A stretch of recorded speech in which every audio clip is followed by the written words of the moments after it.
దేవి నామానికి మహిమ కలుగును గాక. ప్రియమైన ఆత్మీయ సహోదరి సహోదరులకు నా హృదయపూర్వక వందనాలు. అందరూ ఎలా ఉన్నారండి? బాగున్నారా? దేవుడు నాకు ఇచ్చిన సమయాన్ని మరి మీతో కొన్ని మాటలు పంచుకోవాలని ఆశపడుచున్నాను. ప్రియమైన దేవుని బిడ్డలని సమయంలో చిన్న ప్రార్థన చేసుకుని దేవుని వాక్యానికి వెళ్దాం. మహాపరిశుద్ధుడు, ప్రేమగల తండ్రి, సర్వోన్నతుడ, సర్వశక్తిగల దేవానికి వందములైనా, నీ కృప, నీ కాపుదల, దేవుని ఆశీర్వాదం బట్టినైనా, ఇచ్చిన సమయాన్ని బట్టినని సన్నిధానంలో కొద్ది నిమిషాలు నీ మాటలు మిమ్మల్ని తెలుసుకోవడానికి ప్రభా మీ కృప చూపించండి. నీ మార్గంలో స్థిరపరచండి ప్రభా. వాక్యం వినడానికి ఎవరైతే సిద్ధపడి కలిగి ఉన్నారు తండ్రి, విన్నగల వాక్యములు ప్రభుత్వం భద్రపరుచుకుని నీ కృప ద్వారా బలపరిచి నీ ఆత్మను ప్రతి పెట్టిన వర్ధల చేయమని మా ప్రియ రక్షకుడైన యేసుక్రీస్తు నామములో ప్రార్థిస్తున్నాము తండ్రి, ఆమేన్. ప్రియ దేవుని బిడ్డలారా, ప్రియ దేవుని సంగమా, రోజు ఒక మాటను మీకు తెలియపరచాలని ఆశపడుచున్నాను. ఈరోజు అంశం ఏమిటంటే కనుక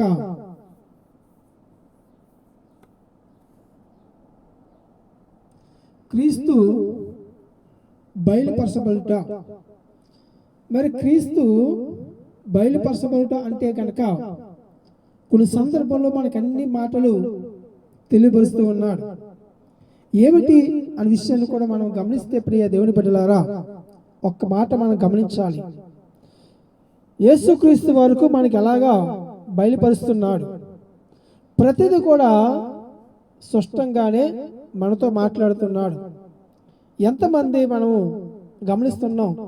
ఎంతమంది ప్రియ దేవుని బిడ్డలారా దానికి లోబడి మనం జీవిస్తున్నామని దేవుని వాక్యము చలవిస్తూ ఉంది.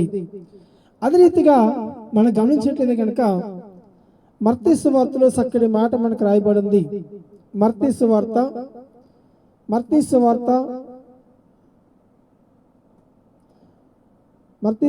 11వ అధ్యాయము 28, 29 రెండు వచనాలు మనం చూస్తున్నప్పుడు ఆయనకు చక్కటి మాట పలికాడు. ఏమని?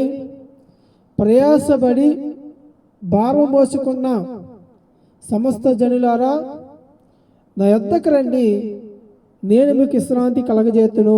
దేవునికి స్తోత్రం. చూడు ఎంత అమూల్యమైన మాట అంటే కనుక యేసుక్రీస్తు వారికి మొట్టమొదటిగా మనకు బయలుపరిచిన మాట ఇక్కడ మనం చూస్తూ ఉన్నాం. ఈ వాక్యములో ప్రయాసము అనగా మనందరం కూడా ఆయన దగ్గరికి వెళ్ళాలంటే ప్రయాసముతో వెళ్ళాలి. మరి భారము కలుగున్నామా? భారం మోసిన సమస్త జనులారా అంటే ప్రతి ఒక్కరిని కూడా ఆయన పిలుస్తున్నాడు. సమస్తము జనులారా నా యొద్దకు రండి, నేను మీకు విశ్రాంతి కలగజేస్తాను. విశ్రాంతి ఏంటండి? ఇక్కడ మనం ఈ మాటలు చాలా జాగ్రత్తగా గమనించాలి.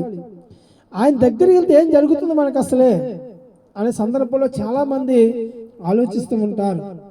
ఏంటి యేసు ప్రభు గారే మన పిలిచి రమ్మంటే ఆయన ఏం చేస్తారు అసలు? మనలో ప్రయాసముతో వెళ్ళాలి, విశ్వాసంతో మనం వెళ్ళాలి.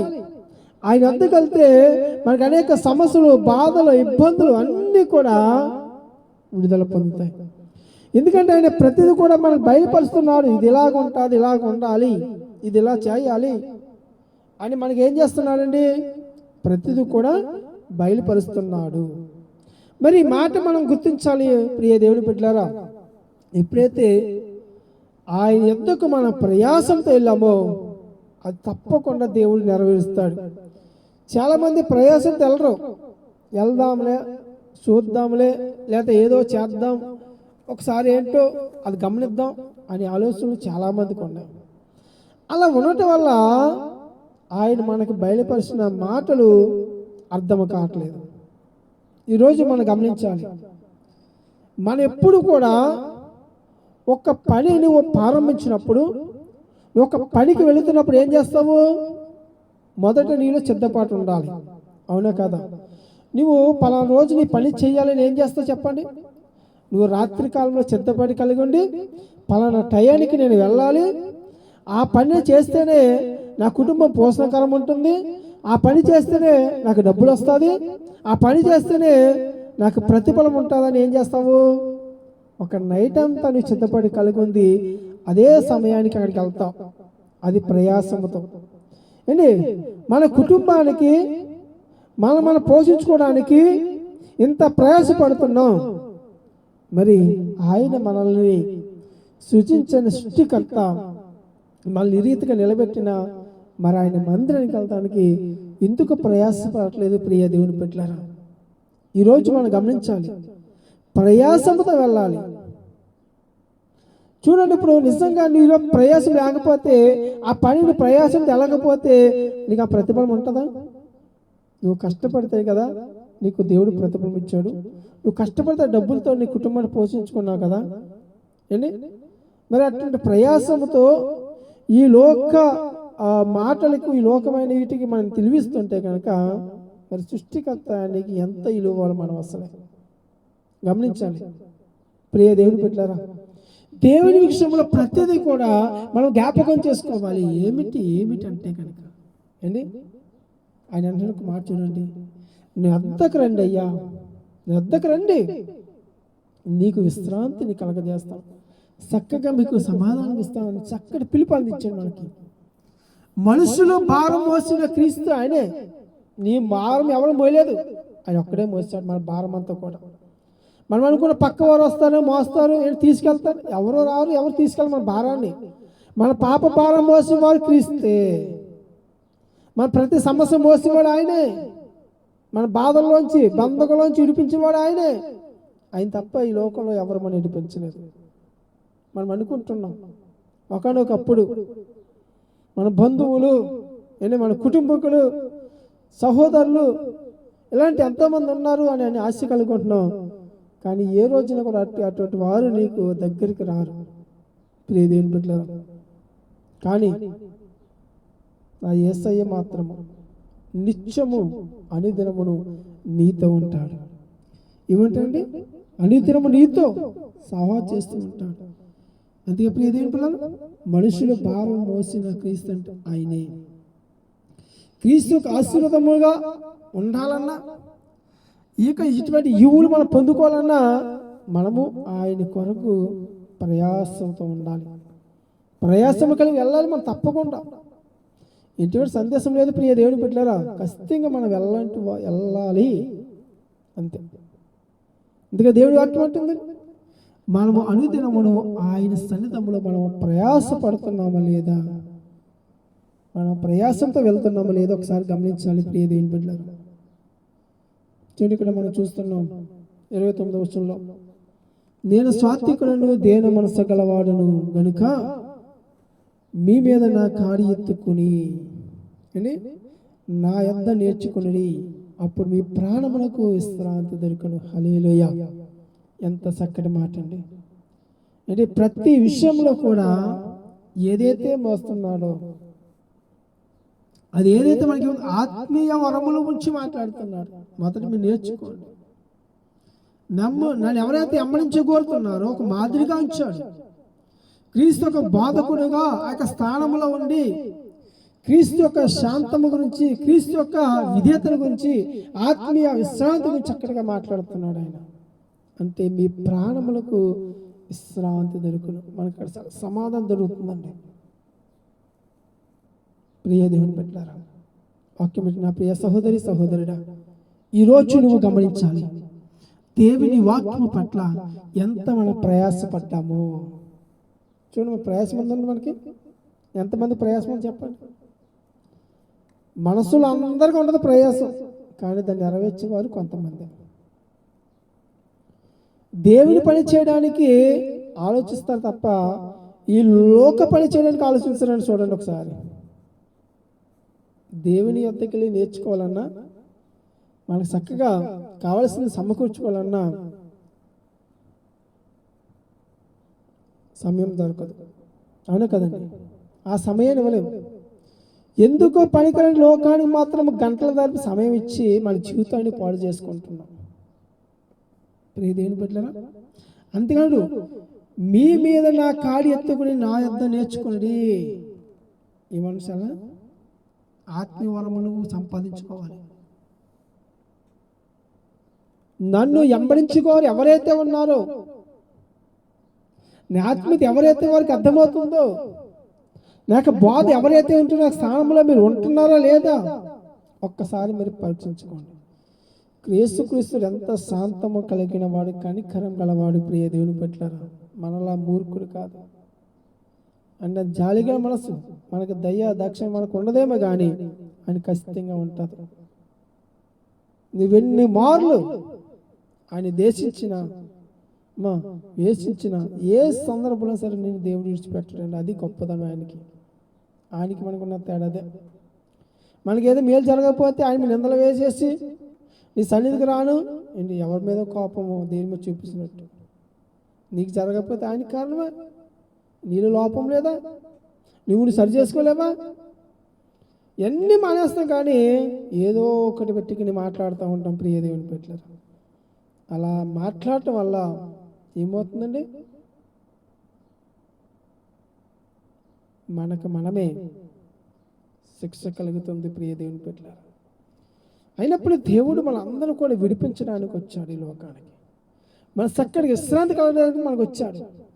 చక్కగా మీరు ఆయన అద్దను ప్రతి మాట నేర్చుకోవడానికి మనకి ఇస్తున్నాడండి. ఇటు అవకాశం ఎవరికి చెప్పండి? ప్రతి ఒక్క నేర్చుకోవాలి. అటు సమయంలో మనం చక్కగా దాన్ని ఏం చేయాలండి? మనం అనేక సార్లు క్రీస్తు చెప్పిన బాధలు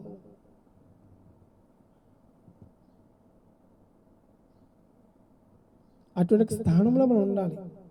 ఎప్పుడైతే స్థానంలో మనం సంపాదించుకుంటామో క్రీస్తు యొక్క మాటలు ఈరోజు మన హృదయంలో ఉంటాయి. ఒక విధేయత కలిగి ఉంటాం. అప్పుడు ఆత్మకి విశ్రాంతి, శరీరానికి విశ్రాంతి ఉంది, ఆత్మకి విశ్రాంతి కలుగుతుంది. చెప్పండి. శరీరం కొద్ది అలసిపోయినప్పుడు ఎంతో బాధలు, ఎంతో కష్టపడి దానికి కావాల్సిన శరీరానికి దానికి మందులు ఏర్పాటు చేసుకుని మళ్ళీ బలహీనంత వరకు కూడా దాన్ని బలపరుచుకుంటాం. మరి ఆత్మ, నీ దేహము దేవుని ఆలయమందు, ఈ ఆత్మలో ఏమనాలి? నీ వాక్యం ఉండాలి. ఎప్పుడైతే అది ఆత్మలో వాక్యం ఉంటుందో ఆ వాక్యముల ద్వారా మన హృదయం శుద్ధీకరణ అవుతుందండి. మనప్పుడు మన ఆత్మకు విశ్రాంతి కలుగుతుంది, చాలా ప్రశాంతంగా.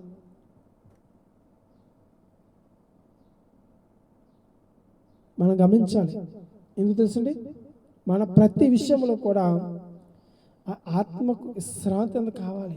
ప్రతి దినమును కూడా మనశ్శాంతి అని మన జీవితంలో ఉండాలి. చాలామంది అది కోల్పోతారు, తెలియదు. ఎందుకు తెలుసండి?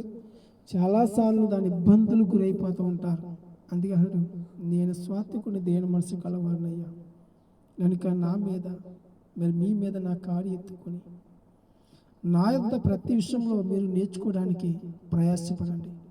నీ వద్దకు రండి, సమస్తమును భారం మోసుకున్నా అంటే భారం మోసి సమస్త జనులారా, మీరందరినీ ప్రేమతో పిలుస్తున్నాడు, ఆయన ఆదరిస్తున్నాడు. మనమైతే పేర్లు చూసి, మనుషులు చూసి, డబ్బును చూసి పిలుస్తాం. ఏదైనా ఎవరికైనా చేయడానికో ముందు పేదవారిని వదిలేస్తూ ఉంటాం. నువ్వు ఉన్న స్థాయికి ఎంచుకుని గొప్పవారు చూసుకుని ఎంచుకుంటాం. అది దేవునికి ఇష్టమా చెప్పండి? మరి యేసుప్రభు గారు అలా అంటలేదు. ఎవరైతే ప్రయాసపడొచ్చారో ఏంటి, ఎవరైతే ప్రయాసపడి సమస్తము జనులారా అన్నాడు తప్ప అయ్యా మీరేనా నా దగ్గర నుంచి చెప్పలేనా? సమస్తాన్ని పిలిచాడు ఆయన. ఎవరైతే ఆయన దగ్గరికి వెళ్ళారో వాళ్ళకి మాత్రమే విశ్రాంతి కలగజేయబడింది. ప్రియ దేవుని పెట్టారు. ఈరోజు దేవుని వాక్యము ద్వారా మనం అనేకులుగా నేర్చుకోవాలి, ప్రయాసపడుతూ ఉండాలి. ఆ యొద్ద మనకి చక్కటి విశ్రాంతి కలగజేస్తుంది. కాబట్టి మనము ఆయన పిలుపుకి లోపడాలి. మన ప్రతి భారము ఆయన మోస్తాడు. కాబట్టి ఆ భారం నుంచి మనకు తేలికగా ఉంది. ఈరోజు మనం గమనించాలి ప్రియమైన దేవుని పెట్టారా, అటువంటి కృపలో అటు ఆత్మ మనం వర్ధిల్లపడాలి, వాక్య ప్రకారంగా జీవించబడాలి.